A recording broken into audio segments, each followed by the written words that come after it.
Yo, you already know who it is. It's the football pull-up. It's myself, King Jones. We got the Podfather here. We got Joe here. We got a very special guest in the house. We're gonna call him the Blue. Was it Blue Couch Critic? Let's make some noise for him. Let's make some noise, guys. Get the energy up. Let's get the energy up. You know what I'm saying? All the way from Canada. Thank you very much. Thank you very much.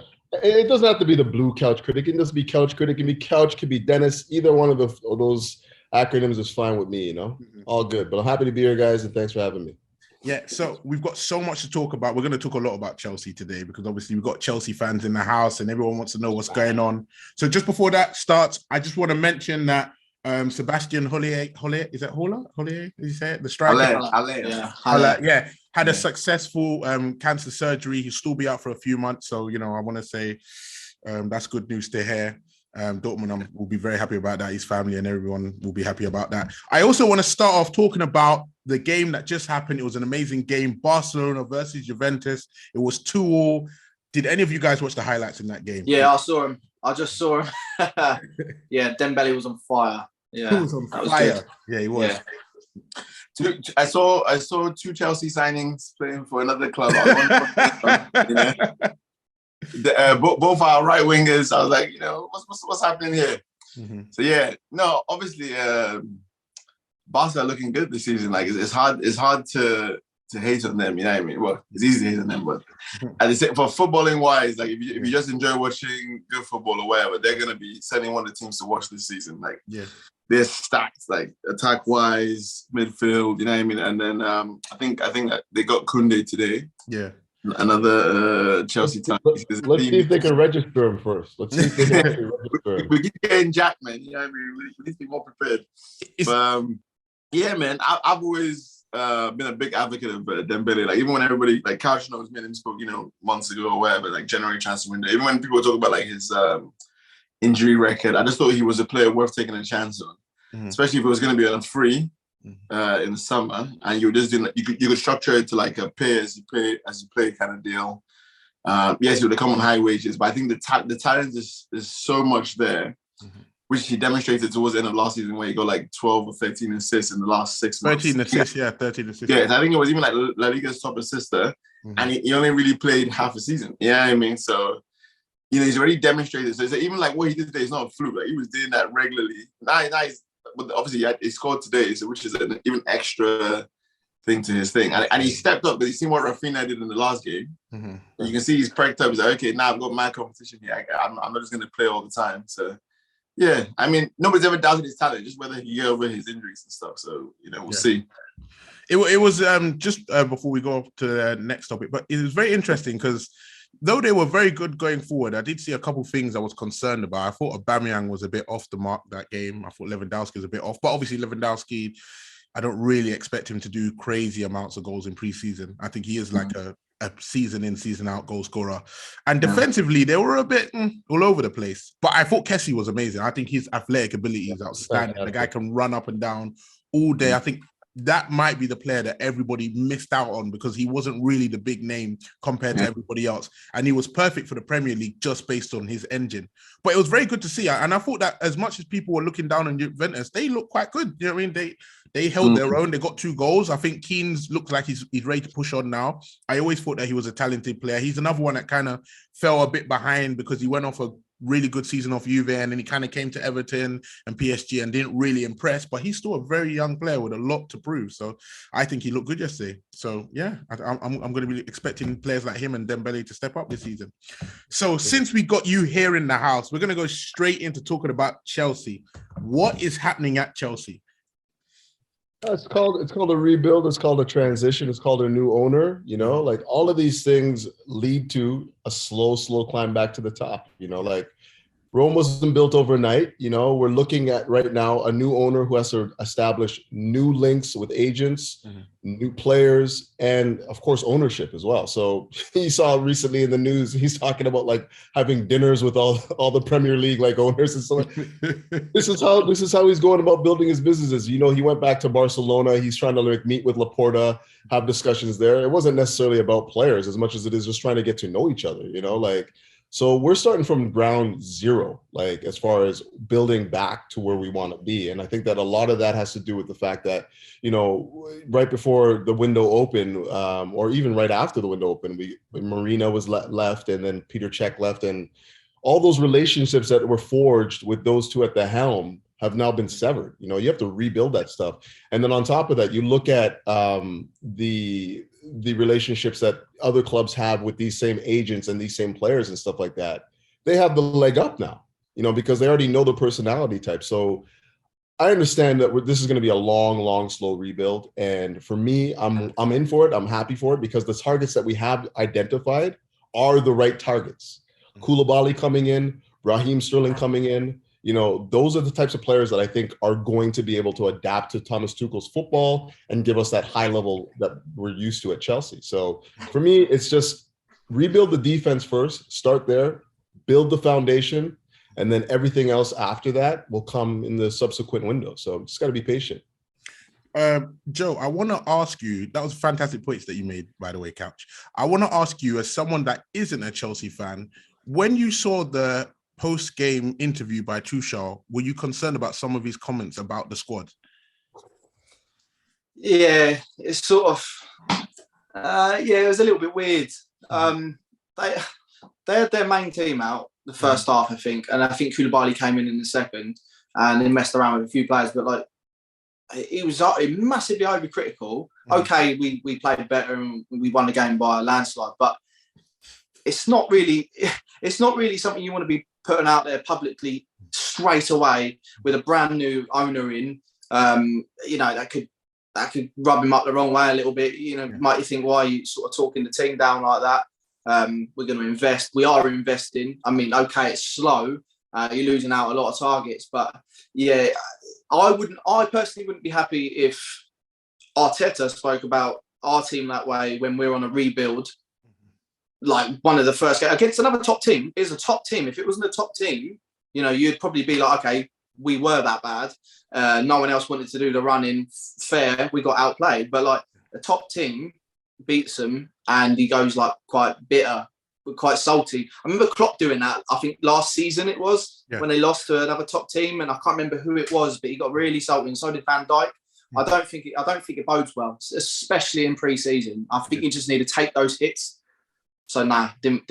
I would have hated it if it was my manager, to be honest, pre-season. You just take them ones, don't you? Podfather, I just want to ask you, do you understand where Tuchel's coming from in terms of what he's saying? Do you think he's trying to get a rise out of Todd? Or do you think he's saying it because he genuinely believes a lot of the squad isn't good enough? Where did you come from as a Chelsea fan looking at the stuff that he said also? Well, I don't know, because I think we have to start from. He's just saying what a lot of the fans thought and what a lot of the fans think behind the scenes or whatever. But the thing is, I've constantly been told, "Oh, it's preseason. Oh, it's just fitness. Oh, don't worry about the performances." Yet the last two games, our managers come out and slaughtered us after both games. But somehow we're not supposed to read into anything. But he's there going crazy, going hard in on the squad before we even got to the league. But, fans, you just keep calm. It's just about fitness. That's what the positivity merchants are saying, on Twitter and the Chelsea fan. It's like, nah, don't worry, it's all good, which is fine. You can take that approach, but my thing is a bit different. One, you're doing all this with a board that didn't hire you, didn't sign you. Yeah, they have no real loyalty towards you. They can get rid of you tomorrow and bring their own guy in, which is what most people do. Whether it was with Klopp at Liverpool. Guardiola at City, the management structure does not hold any loyalty to you. Yeah, in terms of our struggles and the chance to win that people were complaining about, then for me, you don't let go of both of them. You have to either keep Cech or keep Marina for this transfer window. You're not allowed two to walk out the door. Yes, okay, fine. They forced their way out, but it didn't seem like that. It felt like there was no real hesitation in letting both of them go. It was pretty much they wanted to go, all right, bye, see you later. I think you have to keep one person in for transition. Just like a manager goes into a club, he keeps somebody from the old coaching staff on because he knows he can't just go in there and do his own thing. He doesn't know about the league, doesn't know about the club. He has to keep somebody there that's gonna help, facilitate everything. Yeah. People talk about transitional phase or rebuild. For me, a rebuild is like what we did 2012 after the Champions League. That's a rebuild. Yeah, you're signing young players, Hazard, Oscar, who else we signed? De Bruyne, all those guys, yeah? Basically young players who pretty much not achieved anything, who have like a high potential, and they're offset by the experienced players who are already in the squad. We're signing so-called upgrades on what we had last year. Mm-hmm. So for me, that's not rebuild. For me, that's like, we're ready to go, ready to challenge now. Mm-hmm. Now, are we good enough to challenge? Probably not. But at the same time, Liverpool, I think that they're without Mane, I think that they're less than what they were last year. I think they're gonna have to change their style. So I think there's a bit of vulnerability there. City, people tell me Raheem Sterling, top goal scorer, they're changing their style as well. I watched highlights of their game. Very different way to how they play. Like Haaland hardly touched the ball apart from his goal. He doesn't even get involved in gameplay at all. He strictly just, it'll benefit certain guys like Grealish, but it's going to be different for them. So they're going to have to adapt. There might be an opening there. Then it's a World Cup year. Yeah, in the middle of the season, people get injured. So for me, I don't want to hear too much about this because at the beginning, the whole thing was 6 signings. That's what they promised us, yeah? 200 million to spend. The owners don't care. They're ready to go, ready to back us. Marquee signings coming in. Wanted to sign Ronaldo. Everybody lost their mind. They said, no, you can't sign this guy. He's too old. He doesn't press. Okay, all right. Stick with Havertz. Doesn't score. Doesn't assist. Doesn't do nothing. Yeah. So for me, Tuchel's under pressure. For me personally, yeah. I'm thinking if you let Lukaku go and everybody says Raheem Sterling is a world-class replacement, he's ready to go, you've upgraded. If you let what's it called, Rudiger, well, no, you didn't let him go, but he went, and then you replaced him with Koulibaly, apparently better player, you've upgraded. So if we don't have the same injury crisis, and people kept on telling me last year, if James and Chilwell didn't get injured, we challenge. Yeah, all right, let's go. Hopefully they don't get injured this season, and then we'll see if they challenge. So I have higher expectations, and I don't necessarily see it as a rebuild. We're not signing young players like the way Arsenal are doing, yeah, whereas you guys are coming through with Saka and what's the guy's name? Saka, Martinez, like young players who are just coming up, have not really achieved anything or whatever. That's different. But if we're signing experienced guys coming in, top class players, some of the best in their positions, it's not a rebuild for me. But when you say rebuild, and I think that this is something that we have to highlight, it's a rebuild in philosophy, right? Like a lot of what we see at Chelsea right now is a mixed match of players from particular systems, right? So we have players from under Conte, we have players from under Lampard, we have players from under Joe, like all of these players. When I say rebuild, I'm talking about rebuilding a team under the philosophy of Thomas Tuchel. I don't think that we've done that yet. Couch, what is the philosophy of Thomas Tuchel? High press, win the ball back high, recycle possession, keep possession-based football, rope-a-dope, score goals. Attacking-wise, what is the philosophy of Thomas Tuchel? I mean, I can't really identify one because I don't know if he's got the players in that can play his football yet. I know that what he likes to do is press high, win the ball back, recycle possession, keep it ticking over, and then look for openings by moving the ball quickly. But if you're going to ask me, I don't think we move the ball quickly enough, especially in that midfield area where you're trying to shift the defense and whatnot. You're trying to look for openings and stuff like that. We just move the ball too slow. So when you're facing a team that plays a low block and whatnot, and you're trying to look for openings and you're moving the ball slow, it just takes them no time to reposition and cut off the passing lanes and take away the ability to dribble 1v1. So I think what has to happen if you're thinking about a rebuild for Chelsea, like for me, you have to find somebody that's direct in terms of dribbling ability. We don't have anyone you can probably say Pulisic is probably the closest that we have to that, and he's been injured for since he's come to Chelsea. He's basically lost a step of his pace. And isn't that what Raheem is? Raheem is definitely one-on-one dribbling ability. Definitely that. Raheem is definitely that. But you'll find people that say that Raheem Sterling's best football is played with a recognized number 9. Can we say that is? So why are we with a? Yeah, I could say that. Yeah, I mean, I wish that were the what? So Gabriel Jesus.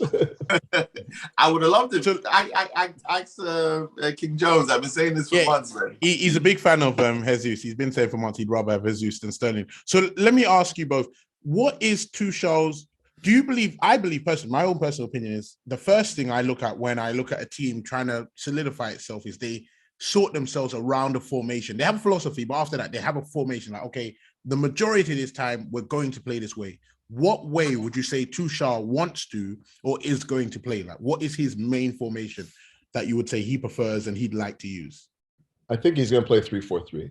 I think that that's our base. Mm-hmm. And I think that his philosophy, I don't know if this term's been used before, but I feel like he's a pragmatic possession-based manager.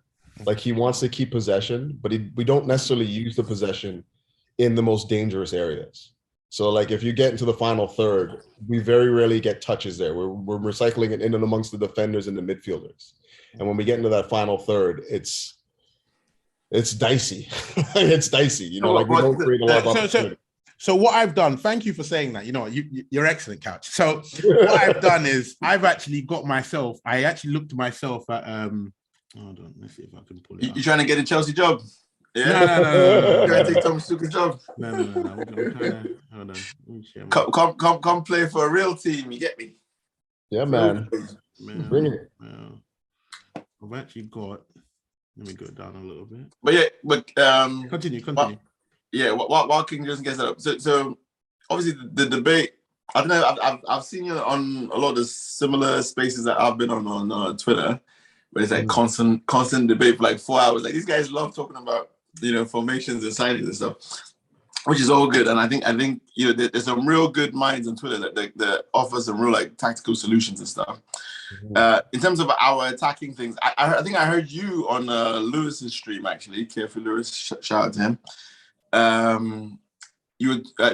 think we were talking about the squad and how you feel like the attackers, they're too similar, and that's what holds us back. Yeah. Can you guys see my screen? No, only your face. Hold on, I'll put it here. I should be able to share it with you guys. But yeah, you were talking about the attackers, and you were like they're very similar, you know. But the funny thing is, I have like a bit of an opposite view, because for me, it's like the profiles are almost too unique. Yeah, like we don't have a replacement for Ziyech. If Ziyech goes out, that's done. There's no replacement for Kai. Yeah, he's like a one of a kind in the team or whatever. Even Timo, his profile is one and done. So that's like three right there. We have no replacement for. Which was one of my things about getting a number 9, because you take Kai out, you lose all physicality.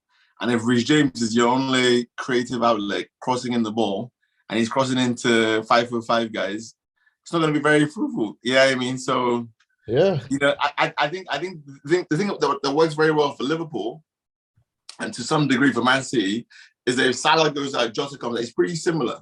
Yeah, if Mane, when he was there, Mane went out, Diaz comes in. They're both dribblers, both direct, both like to run a guys, cut in and have the shot.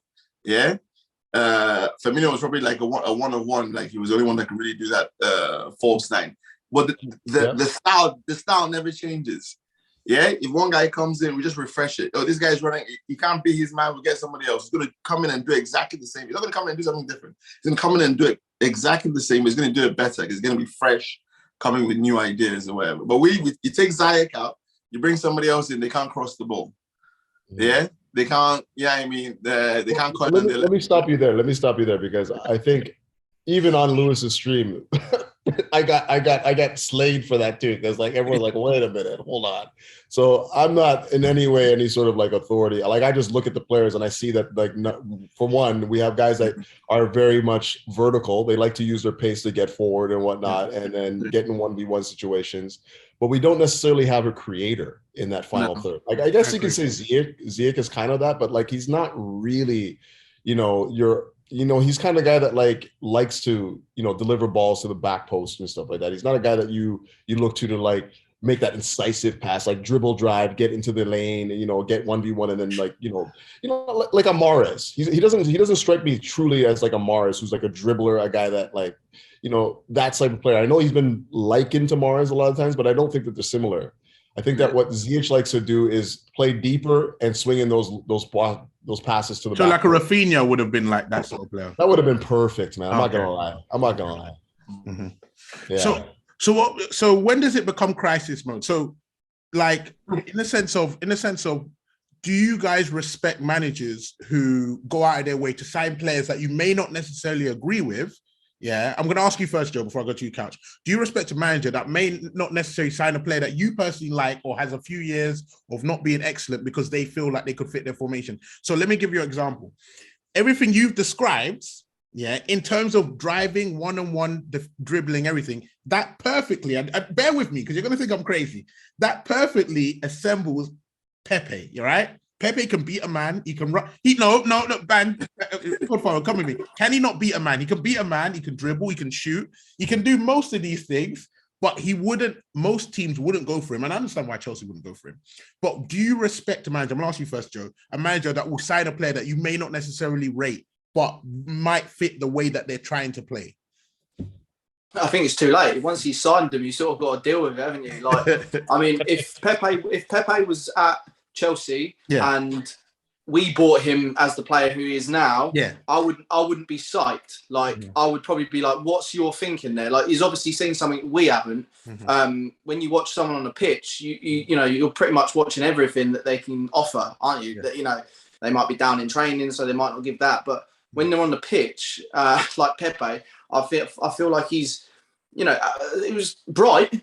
Player like Pepe was bright. I think he was the first person to dribble past Virgil van Dijk, like since Van Dijk turned up. And I mean, that's like probably the last as well.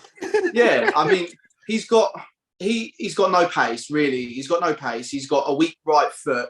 He's quite weak. Like, he's not strong on a ball. So like that does, you'd go, he's got all the traits to be a quality direct winger to take players on, but he's got so many weaknesses, which I believe, would put you in a disadvantage as a winger as well. Like, you can have pace, but you have to have strength at the same time. If you can't get past that person, balance, you have that balance. No, so like what I mean, sorry, not to cut you off, Joe, but what I mean by that is, for instance, Couch, like what I said, because obviously now the traditional signings that you guys would normally make, Koundé, Rafinha, those sort of players, they're just getting taken away. Is it time for Tuchel to look outside the box? Outside the box. Maybe look at players like McNeil at Burnley and Take a revolt. Yeah. How dare you? How dare you?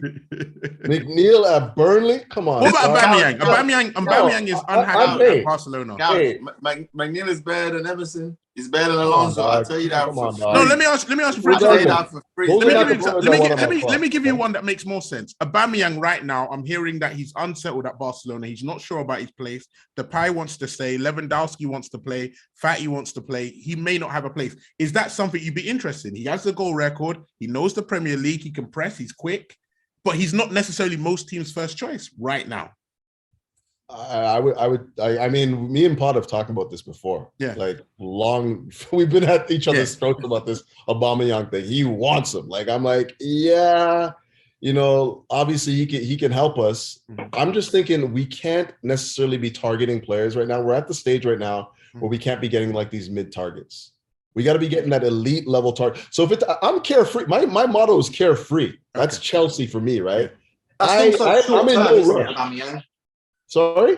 Aubameyang's also quite short term, isn't he? Like, he's not going to be there for 3 or 4 years. You want someone for 3 or 4 years. Right now we have a couple of 30-year-olds, which it might be tough. I think we have Kante, Jorginho, Silva, Alonso, and Koulibaly. So that would make like 7 or 6. Mendy. Yeah, I mean, so that's a bit tough. But at the same time, listen, I'm just a believer that real big teams don't go through transition. They just don't. Yeah, I mean, if you're going through transition, that means your club is dead and it needs Barcelona. Barcelona's not going through a transition. How long did Barca transition last? 1 year? 6 months. 6 months. Yeah, 6 months. And now they're back. Yeah, I'm like, come on, man. And that wasn't like super financial crisis that they had. They had to pretty much shed their squad, let their greatest ever player go. Sack their got another one for you. Manchester United? Yeah, that's what I'm saying. They're dead. Okay, so they're dead. Arsenal's dead too then? Arsenal's dead? Transition, Couch. Arsenal's dead? Is not transition. Yeah. Is Arsenal dead? Huh? They Put have it been. out there. Nah. What? Okay, so Saturday. No. They did. They died while Wenger was there, and now they're slowly getting Okay, so they're not dead then. What do you mean? No, but I'm saying that we're not in their position. We're in the Champions League. We came third. We spent 200 million the year before. We're spending 200 million again. Yeah, and the reports that we're going to spend 200 million next summer.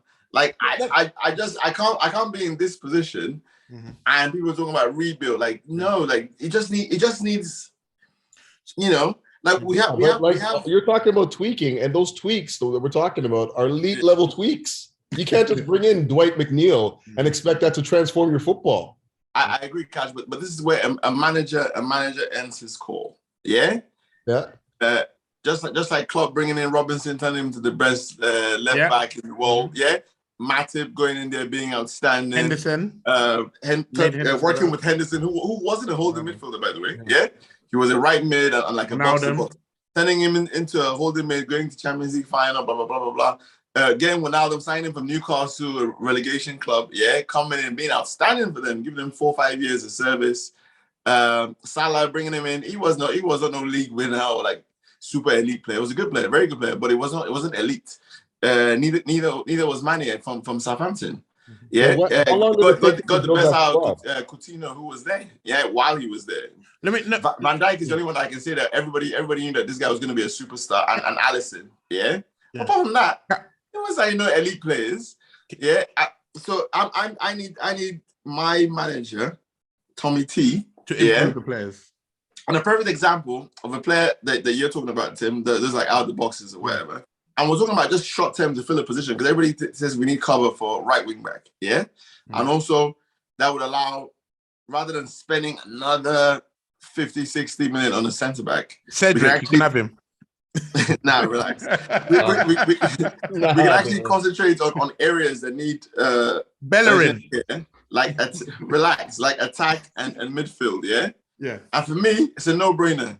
Is Adama Traore for like 15-20 million. Yeah? Okay. That's out of the box. That's the player that can do the job. Yeah, I mean, like people look at his the final, like his assists and goals or whatever, but his chance creation is excellent though. He beats a guy and gets that crossing regardless of whoever is defending him. I think he'll be a very good squad player. So I've got 2 questions for you, Couch. So the first one I want to ask you is, how good of a manager is Thomas Tuchel if you need him to constantly bring in world-class players and he can't naturally improve anyone that's just good from great? And when do you start giving up on the top targets and start going for mid to top if you feel like you can't get the top ones? Because right now it's looking like, because I'll be honest with you, it's not just, I don't think Chelsea can sign some top players, but I just don't think there's a lot of top players in certain positions. I don't think there's a lot of top strikers out there. I don't think there's a lot of top creative players. I don't think there's that many of them if you really look around, ones that are 100% proven.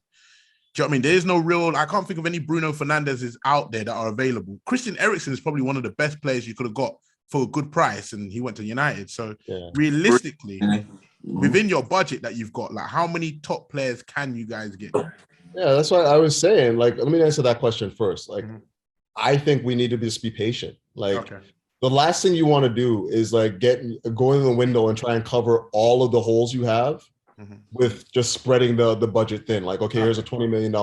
Like we're at the point right now, we have a core of a squad that is actually really good. You look at the players that we have, there's a good core players there. And the only thing you need now is maybe 2 or 3 players that are of that elite quality to build the squad. It's very similar to what Pod was saying about like Liverpool. They had all these players that were kind of like coalescing, being nice, and then they went and they got Van Dijk, and then they went and got Alisson, and then it was boom. That's essentially where we are as far as I'm concerned. I think that we have a nice nucleus of players to build around, and the next step is that thing that's going to push you over the top. And I'm in no rush. Like, I understand that, every year you want to win the title. I want to win in every title challenge. Every year. 5 years without a title, Cash. I want to be in every title challenge, okay? But right now, it makes less sense to go and just buy players just for the sake of buying players. So like Jilabaji, Papa, Baba Rahman, like all those types of players just to fill holes. And then when it comes time to try and move those players on, you can't move them. The Ross Barkleys, the Drinkwaters, you can't move those players on now because of the wages are on, right? So I would rather just take your time, figure out who works with the squad, who works with what Thomas Tuchel wants to build. If you can't get them now, don't try and get me those B-Tech like C targets. Don't do that, I have no problem with bringing in the youth. I know we've had many of arguments on Twitter about youth and whatnot and where I stand with it. I have no problem with that, right? As far as what you're saying about his ability to take good players and make them great, I think that is a character flaw. You're right. I don't know if he's necessarily a manager because that's one of the biggest things. I think we have to have internal growth as well. Like you can't just depend on the wallet to build this team. One thing that Lampard was good at, we take away from Lampard, but Lampard was very good at that. He made a lot of young players better. Absolutely. He made a lot of them better. Yeah. No, I agree with you. Like I think that Thomas Tuchel has to show that, and maybe that starts with working with these kids at a younger age too, right? Like maybe what we have coming through the pipeline right now is not that great, and he can't necessarily like give them that instruction.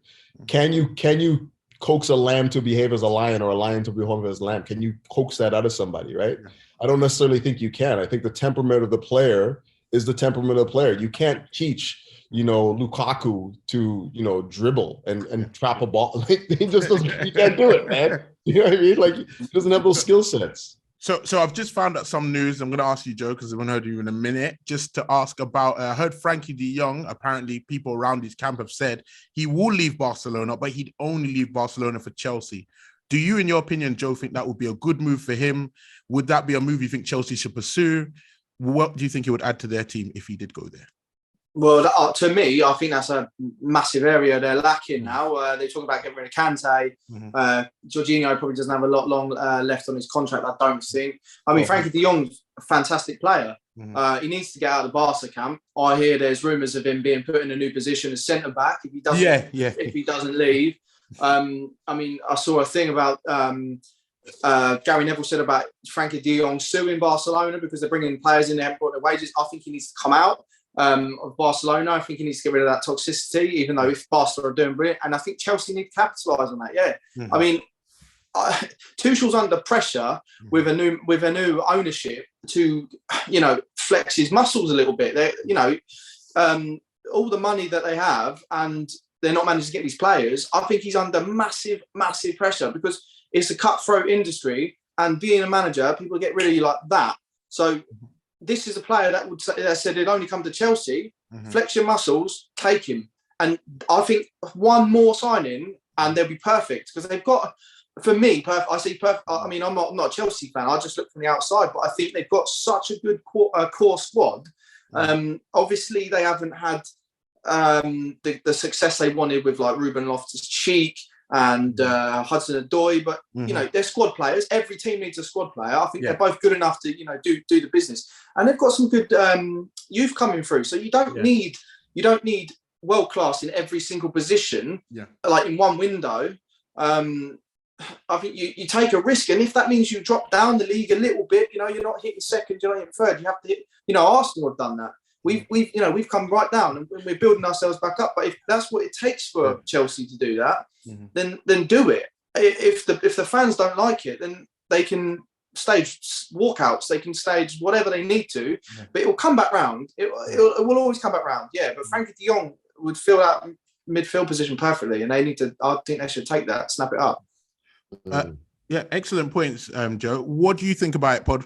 You're a big fan of Frankie. Yeah. From Ajax days, man. Like it's just a beautiful player to watch. Like if you just like football, forget being a Chelsea fan, Arsenal fan, Barcelona. You just want watch football and enjoy your football. Those are the kind of players you need. Him for Holland, great. Yeah, and I want to enjoy my football. If we're in a transition, we're not going to win stuff. Let me enjoy the football. Where do you play him? Bring me the entertainers. Where do you play him? What formation do you play? What current players? Yeah, I think he allows you to do a whole bunch of different things. Yeah, I think he can play as an A. I think he can do, I don't think defensively he's any worse than Jorginho. I think they're pretty much at the same level. Yeah, I don't think you're losing much. I think I think they'd be pretty similar in that level. And I think if you want to bring in another DM next year, you can, and then transition him to a box-to-box or an 8. So it's not as if like, oh, he's coming and all of a sudden that DM position is filled. But you can still evolve the DM. You can bring in your Declan Rice if you want to next season, which people seem obsessed with or whatever. So you can do that, and he can transition. You want to go to a 4-3-3, he's perfect for that as well. Yeah. You want to go to possession-based 4-2-3-1 pivot, he's perfect for that as well. Signing him just completely opens up, because what we don't have in our midfield is somebody who constantly spray the ball left, spray the ball right, play in between the lines, move up with the ball. That's what he does. What we have with guys that like to run with the ball, like Kovacic, even to an extent, Kante, they want to run with the ball. And a lot of times you're going to lose the ball if you're running with it, yeah? Because nobody can travel as fast as the ball. That's the whole point. So you can play those fast passes into guy, find Mount in the half spaces, find Pulisic, allow them to turn. It just adds different aspects to a game. All of a sudden, the counter is there, and the pitch just becomes wide as well, because you can actually tell your wingers to stay wide, and you can find them, because you have a reliable passer, world-class passer in the midfield. So me, it's a no-brainer. I'm taking it 100%. Okay. And if it's available, I don't trust any of the reports, but we'll see. And just to ask you as well, Couch. So with Frankie de Jong coming out and saying he wants to go to Chelsea, what difference does it make when a player says they'll only go to one club? Does that make you think in your head, even if he wasn't necessarily your transfer target, we need to go out and get him because he is a quality player? Yeah, I mean, I'm looking long term. First of all, we're looking at the past. Mm-hmm. We're trying to make up for the wrongs of the past, some of these signings. Right now, we're in a current situation where we have to basically get ourselves back to where we were even last year. Like, we haven't even addressed that. And then next year, the transfer window, it gets even more difficult because we lose 2 midfielders potentially. And then, all the other things that we haven't really addressed. So if you can get a guy for Frankie de Jong in right now, regardless of whether or not we have covered, I think we have a decent midfield in terms of players there, but next year is another thing, right? So if you can bring him in now and give him the opportunity to slowly acclimatize himself with Thomas Tuchel's football rather than thrusting him right in, and then you go into next summer's transfer window and you're under the gun again, like we are this year, to get the center back because players are out of contract. It makes it easier, the negotiations easier. How many center backs have we been linked with this summer? Everybody, right? And that's basically down to the fact that we're desperate, right? We need center back. So I would rather them go, and this is what I advocated last year. I was like, we should be signing Tchouaméni last year. Sign it. Whether or not he's playing regularly, bring him in and allow for him to coalesce with the players that we have. Then would have been good. Oh my God, it would have been perfect. Sign him and load him back to Monaco for a year if you want. Even that, man. Sorry, go ahead. No, I was just continue. I was just saying, ultimately, what I would like to see, if this Frankie de Jong links are real, and I have my reservations about whether or not they are, I would 100% snap that up. 100% snap that up. The only reason why I have trepidation is because I don't want to help Barcelona get out of the predicament. That's the only thing, because I don't want to help them, right? But I mean, to get a player like Frankie de Jong, that would definitely help us going forward. But what you don't want is him staying and then winning the Champions League. That'd be even worse. Yeah, I mean, then he won't want to leave. Hey, all the good players we can take off them. Let's go. Yeah. Right. So just to finish up our points on Chelsea. Currently, Chelsea are linked with Fofana. So Couch, you're right. You're linked with every centre back around. I mean, 70 million for Fofana from Leicester, which is insane. And Juventus have officially made a loan offer for Werner. I want to know, before we come off Chelsea, would you guys send Werner on loan and then possibly take Morata from them on loan for a season? Well, what does that I've seen a accomplish? Unanimous no. Huh? What does that accomplish? It does nothing. We basically we traded a third for a turd. There's no difference there whatsoever, right? Yeah. I think Morata is a bad player, though. I'll say that, but I'm not. I think the fan base, it would just go crazy. I think they would lose their mind because they really slated that guy when he was here. So I want to talk about the top 6 right now on the show. I want to speak about who out of the top 6 so far has done the best transfer business? It isn't just about who they brought in; it's also about who they got rid of and the prices they got rid of them for. I personally believe that Tottenham have done the best business because of the players that they've brought in and the prices they've got them for. I think Richarlison is the only dent on their CV in terms of how much they brought him in for. And they managed to get rid of that guy to Ajax for 28 million. What's his name? Bergwijn, which is ridiculous. I think that guy's worth 5 million. Yeah. So in your opinions, guys, starting with you, Joe, who has done the best transfer business this summer so far and why? Yeah, I don't want to say it, but it has to be Spurs, isn't it? It has to be. I looked at the list that you put up earlier, and I was looking through them, and you know, they're just solid, and there's quite a few good solid names on there. Okay, they paid for the notes for Richarlison, but that, like you say, it's the only dent there, so it's not too bad. But you know, getting Perisic and what's the other name? Yeah, Yves Bissouma. He's good. He's a good DM. But I don't like to say it, but they're going to be good. Under Conte, he's doing really well. And to keep hold of Son and keep hold of Kane, you know, I think they get one more centre back. Or no, what is it? What were they weak on? Left back and right back. Get one of them. And I think they'll have the best one. Worst one, easily, Manchester United. For me, I think Eriksen is great signing. Yeah, Martinez is a good signing. I mean, unfortunately, it's the Dutch league, and I will be biased on it. It's 3 teams, and the rest are just not there for me.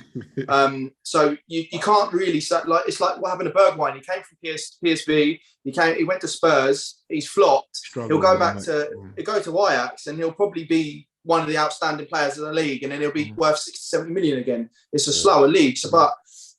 I also think they're having a nightmare with the Ronaldo situation. I think I've seen some of the stuff we're going on with Ten Hag in the training sessions. He's being really critical. They've changed up their whole routine of it. I think they're probably having quite a difficult window. Okay, they're winning games and whatnot, and Martial's come back on fire, but for me, I think that's probably the worst. And then it's probably Chelsea because of the situation they're in, to be honest. Man City ain't done much either apart from Haaland, but and Alvarez and Phillips, but you know, it's not. And apart from those 3 players. Yeah, it's not enough, but it'll be Spurs and then United for me this time round. For now, we'll see at the end of the window. I always say, see at the end of the window. It might change. Yeah, okay. What about you, Pod? Who's done the best business for you? Who's done the worst? Potentially City. The best business. Yeah, potentially because we're not 100% sure about Alvarez and Phillips. That guy gets injured like every hour, so they ever got injured like last hour and get injured, 2 hours from now. So that's the only thing. But I think Haaland takes the cake. Obviously, 55 million or whatever that they got him for. Another one Chelsea missed out on. But anyway. Do you also believe because they also did quite good business selling their players? They actually sold Sterling for 50 million. Yeah, obviously financially. So, they made good money. Financially wise, they made a lot, but they pretty much made back whatever it is. They've actually made a profit. They've made a profit. Yeah. They saw some young players as well, apparently. Yeah. I think Arsenal have done some good business as well. I still think you guys could do better. Agreed. Because last year there was no Champions League, so it's going to be different. So it's not just a matter of just improving on what you did last year, but like, there was no Europe for you guys. So now there's more games.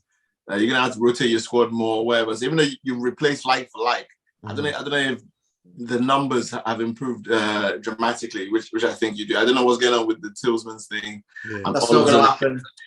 All of a sudden, I'm hearing reports that you guys don't like his, think he's physical enough. I'm like, what? Yeah, the same guy that's been playing in the Prem for 3-4 years. Like, we're not sure about I think he's phenomenal. I think he's brilliant. I think so as well. Yeah. Saliba's going to win Defender of the Season, by the way, guys. I'm just pointing out there. Who? Yeah. Saliba's going to be the best defender next year. Good, looks good. If we can keep him, they're talking about trying to get him back to Marseille, aren't they? Nah, he's not gonna go. Then apparently, you guys really want to keep him, but you're just convincing him because he's like, listen, you guys sent me a loan the last 2-3 years. You know, I've had also just give him a packet under the table, man. You know, that's all he wants. No, but yeah, continue about But I really like Gabriel Jesus. Mm-hmm. I think this could be his breakout season. Yeah, I mean, I really liked him as a player, and I think just the energy and what he brings. It's not just about the goal, but just all around gameplay. You want a monster presser. Yeah, his technique and his spontaneity, you couldn't really see it at City. Because City have a very specific way of playing. Mm-hmm. Yeah, he gets the ball here, funnel it back to De Bruyne, funnel it back to Ben Silva, funnel it back, whatever. You can see at Arsenal, even against us, the guy's just getting the ball, turning, moving, trying things off the cuff, you know what I mean, running at guys, laying the ball. So he looks really confident. The only thing is that he's a bit of a confidence guy. So if his confidence drops, it could be a long, long couple of weeks for him in the league. I think Zinchenko, maybe you've spoken about Zinchenko in the past. I've always rated him. I think he'll be one of the best left backs in the league the last couple of years. But somehow nobody wants to mention him because, I don't know, because he wasn't worth 50, 60 million or whatever. And he wasn't originally a left back or whatever. But for me, he's been brilliant for City the last couple of years. So I think that's a very good signing for you guys. Depending obviously where you play him as well, it's going to be left back, it's going to be midfield. I don't know. We have to wait and see. But yeah, Spurs. I told you this about Spurs a couple of weeks ago. Even before they made. But when they signed Perisic and 1 or 2, quickly. Let me ask you one question about Spurs because I thought about this, and you guys can let me know. Couch, Podform, you can let me know. You're Chelsea guys. Did Spurs and listen to what I'm saying? Did Spurs secretly steal Chelsea's window? Like, are the majority of those Spurs players that could play at Chelsea in that formation that Tuchel plays? Perisic is one of the best left wing backs in the world. Bissouma is a great box-to-box player who can carry the ball. Richarlison is a striker, which you guys need. He's a big, bulky striker that can hold up the ball roughly quite well. Dijon Spence is one of the best young players. Legler is a centre-back that can play in a 2 or a 3, and he's left-footed, and you only had to get him on loan. Did they kind of steal your window? I just think that the style of football is going to be different, though. Right? Okay. Like what we asked for from the players, I don't know if can Perisic get up and down the pitch like that anymore? Like, what is he, 32, 33? 32, 33.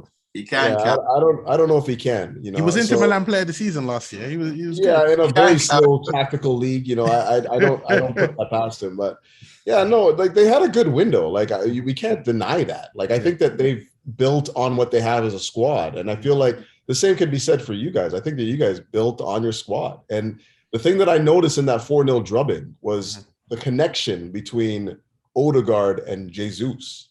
Like that's a very important connection. Your number 10 and your number 9. Like if you have those guys like playing off of each other like they were and like building that sort of like chemistry, that can be dangerous, man. That's exactly what Chelsea don't have right now. Any sort of connection between one player linking with the next, right? So if they can continue on that path, like it's going to be dangerous, man. So before I ask you, I'm going to ask you one question before I ask you who you think's had the best signings from the top 6. Is it concerning or does it matter to you? Because what I'm learning about most of the teams in the top 6, most of the managers is with Ten Hag, with Conte, with Arteta. A lot of them are going back to players that they probably know. Like they've been linked to a lot of players that they know, either through they've been in the same league as them or they personally managed them before. Does it ever concern you the fact that Tuchel isn't really going out of his way to really try to get any players that he previously worked with in the past? Or does that not really matter to you? Like, does it matter to you if it's like someone's worked with someone before and he said, okay, I've signed him, we've worked together at Dortmund, we worked together at PSV and PSG? Yeah, I mean, it would have been nice. Like, you mean like a Kimpembe or Kimpembe, a variety, I mean, the major stumbling block is these players don't want to come. That's the problem. This is what I'm starting to notice, man. Like the pull ain't really there right now, right? So. The pool was the money, Romans. Oh, no doubt. I'm not even like I said. I think that we talked about this before. I feel like a lot of what we're seeing right now, the problems that we're having in the window, stem from the fact that we have a brand new team in there, and like the way that they're restructuring these deals right now, may not agree with some of the agents and the players at this point in time, right? Like how they're doing the bonuses and whatnot. So that's something to take consideration. But like I would like for for managers to cast their net bigger. You know what I mean? Like, it's great to have the players that you rely on. Like, Conte's done it for years. How many times has he been like Kandreva on my team and like Vidal and like all these guys? Like, yeah, I get it. You like these guys. They're your foot soldiers and stuff like that. But I want to have a manager who can cast his net bigger. Maybe you need a sporting director for that, to just like identify player types, and then the player types come in and fit the mold of the football. But you know, I'm over this. Like, I don't want to. I'm tired of seeing the remake of another team. You mean like an Edu signing every Brazilian he can get his hands on. Right, or even like you look at like Man United right now. Ten Hag has been linked with every single ex-Ajax player or Ajax player. Why did he leave Ajax? Just stay at Ajax then, right? Like, what are you trying to beat Ajax at Man United for, right? Just stay at Ajax, man. You know, so I don't know. Like, it's weird. So who's done the best business for you, would you look at? I would agree with the rest of you guys. I think that Tottenham has done good business, not because they've not necessarily because they've got the best players in, but I really do think that they've strengthened their squad as a whole. You know, and I think that when you're talking about Champions League football and all that stuff, you're gonna have to have a depth of squad. And I feel like Conte, like, now that he's had a full season to train with those guys, he's gonna be a problem. Trust me on that. He's gonna be a problem. I just want to say two things about Spurs. Yeah, one, for me, they have the best attacking duo in the Prem. That's a great foundation to build on. You know, once that attack is sorted, then Conte can come in, do his own magic, make the team solid, super fit, or whatever. Now, I've watched them through preseason. Yeah, they've been very impressive. Obviously, they haven't like faced Chelsea or faced whatever, so it's gone under the radar. But Kane looks insane. I've caught a few highlights here, and they're running like they're scoring mad counter attack goals. They're pressing. He's shooting from everywhere. He's usually like a slow starter. If he starts quick, I mean, all I'm saying is, it could be. They might get top four. They might get top four. I hear you. Nah, I think top four for them. That's a minimum.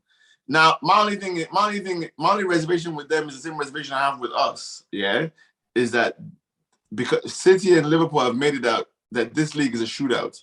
Yeah, that's basically how you win. Is attacking, is winning as many games as possible. I don't think you can have that pragmatic approach and win the league. I just don't think you can. When there are teams like Man City and Liverpool, you have to be ready for a shootout. You have to be ready to try and hit that 90 point mark. That's the only way you're winning this league at the moment. So as good as I think the business they've done and everything, I just feel like even him won't be able to overcome Liverpool and City, because I just feel like that's where the football is being played and the winner's going to come from that attacking, relentless winning machine, scoring goals type of football. Yeah, but when you say winning the window, like, I still think it's the Spurs, based on the fact that they may not be able to close the distance between Liverpool and Man City. I mean, let's face it. But when you look at those windows, like you look at Man City's window, they've had a good window. They got Haaland, for fuck's sakes, right? Like, am I allowed to say that much? Anyway, it's so good. So good. Haaland, right? Yeah. But what are you improving on? Like, they almost had 100 points last year. Like, you're not getting that much better. You know what I mean? Like, but that's the thing. They're almost hitting their ceiling in terms of like their peak, right? But that's the thing. They just have to maintain, because Liverpool. I don't care what anybody says. Without Mane, they drop it. I agree. But like, that's what I'm saying though. So like, these teams that are 90-point teams or whatnot, they're not necessarily getting that much better. If anything, they're coming down a bit, right? Like in the terms of Liverpool. So when you're looking at best windows, like it's very hard for Man City to get better than Man City were. You know what I mean? They were really good. Pep has cracked the league. All he has to do is maintain our position, we'll win. Because all these guys, they don't have it together to catch up with us. To average 90 points 3-4 seasons in a row. They just can't do it. So as long as we just do what we do. Yeah, I'll say this about City, and like, this is what most like title contending, like teams that have retained the title. I wish Chelsea would have done this after 2015. I wish they would have done it after 2017. When you have the league like that, when you have it, like you've won it at a canter, like we won by 8-9 points one year. You know what I mean? Next window, strengthen, get players in that make what you have better. We've not done that once. It's always been a regression. Like after 2015, who did we sign? We signed like Baba Rahman, like like And then like after 2017, who did we sign? We signed Morata. You know, we signed Drinkwater. You know, like Barkley. You know, Bakayoko. Like this, if we would have taken what we had, a title-winning team, and then taken the next step after that, the sky's the limit, man. We just don't do that. Man City does that. Man City does that. Well, 2 points on what you're saying. That's a very good point. I one window I really was impressed with years ago was that window when Liverpool almost won the Champions League and they came fourth that season, and then the next summer they spent 200 million and brought in the spine that they have now. That's when I knew that they were serious. And one thing about Man City, I do think a little bit they will miss Sterling. I think that raw pace, they don't have the raw pace that they used to have. But obviously, you know, Guardiola's always throughout his career prefers the Grealish type of player to the Sanchez or the Sterling types. That's his preference. He prefers those technical type of players, but he understands that the pace is important. But when he can, he's like Wenger. When he can get rid of you, he will. You know what I'm saying? Because he just doesn't favor you. But I will say that I think Man City actually, in a way, will be smart to get rid of players like Jesus and Sterling, because bringing in fresh players into a team that's already winning, it always recycles things. So I think maybe Sterling might have been at a point where he's kind of bored now. He's used to winning the league. You kind of get a bit stale. So bringing in Haaland, who's never won their relationship definitely broke down. And what they've done well with the Haaland signing, people forget that Haaland is a great player, but he hasn't won anything. He's never won anything of note in his whole career. So as much goals as he's scored, he's kind of like Kane. He's hungry. He's not coming into the league to be like, oh, you know, winning the Premier League means nothing to me because I've been at Bayern for 5 years. No, winning the Premier League is massive to him because he's never won anything. So like he comes in with that raw hunger. You know what I mean? So I do think Man City, you know, they did very well to get that sort of player in there. Guys, so I just got 2 more points before we head off because it's been a fantastic show. For Chelsea, because I heard that Ramsey's contract has been cancelled. You guys can get Ramsey. There you go. You need creativity. And also, I just want to listen. We don't take Arsenal legends. You take Chelsea legends. Yeah, I mean, and they do what they're supposed to do at your club, and then they go and retire in Brazil. But I was looking, you know, funny enough, I was looking at free agents, and I actually saw some agents that are actually decent players. So there's actually a player called Andre Belotti. I don't know if you guys have heard of him.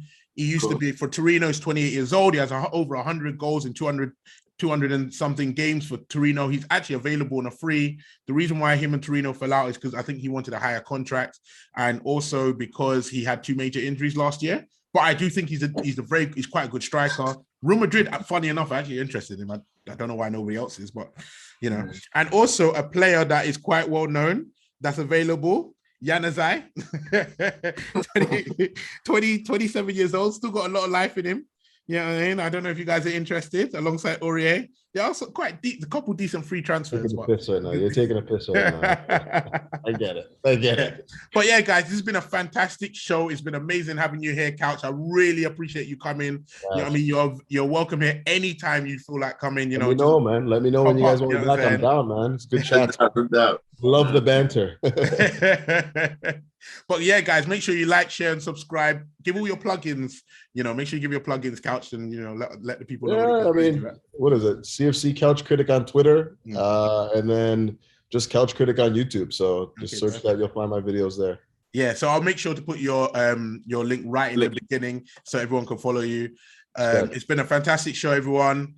Make sure you tune in next week. It's been myself, King Jones. It's been Joe. It's been the Podfather. It's been Couch. Let's make some noise, guys. Now we do. And we out. All right. Peace.